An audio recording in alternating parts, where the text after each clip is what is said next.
It seems that Trump's plan for Venezuela is even more corrupt than you could imagine. I mean, it was bad enough that we took military strikes in the Caribbean on boats despite any domestic or international basis, that we arrested Maduro apparently because he was involved in the cartel business, but Trump and others were literally saying it was because of the oil.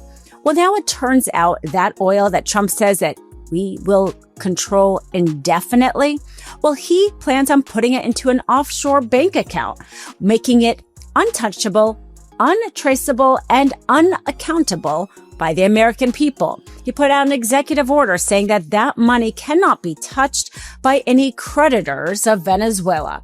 He alone plans on directing the sale of hundreds of millions of dollars of Venezuelan oil. As we know, Venezuela has the largest oil reserves in the world. This is Dina Dahl from the Midas Touch Network. Let's get into this. Now, Trump made some big deals that make this money an equivalent of almost a slush fund for him. Two moves he made. One was putting forward this executive order, making these funds basically untouchable from any legal claims. Now, private companies such as oil companies invested, as we know, hundreds of millions of dollars in Venezuela and still have claims to it. We also know China and Russia have claims to it. Well, Trump in his executive order basically said that any legal claims to this Venezuelan money is null and void. He did this, he says, because he basically wants a clean slate. He said in front of the oil companies recently that basically it was their fault for investing at the time, and this is why their claims should go away. Take a listen. We're going to start with an even plate, though. We're not going to look at what people lost in the past because that was their fault. That was a different president. You're going to make a lot of money, but we're not going to go back. You left a lot of money behind, I guess, huh? What number? 12 billion. How much? 12 billion. Well, it's a good write-off.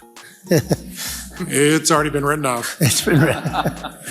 All right. Thank you, Mary. You'll make it back one way or the other. You're all going to do very well. Now, usually, I don't necessarily feel sympathetic for oil companies, especially the fact that they donated hundreds of millions of dollars to Trump campaign, and he's basically returning the favor by seizing this Venezuelan oil.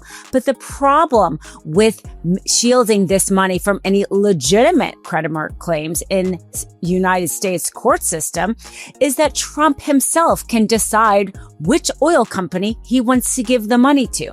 So let's say Exxon decides that they want to curry favor with Trump because now they know he controls whether or not they will essentially get any of their investment back rather than a judge. What do you think that company will do or be willing to give or be willing to look away from? This day, you have to put this in context with what is happening with ICE in the streets. And we see how hard it is for CEOs and companies to stand up for Trump. This has just made it harder because instead of judges deciding which creditor claims should and should not get paid, Trump will decide which oil deals will get made and which oil companies will be made whole as a result of those deals. And you don't have to look much farther than the first deal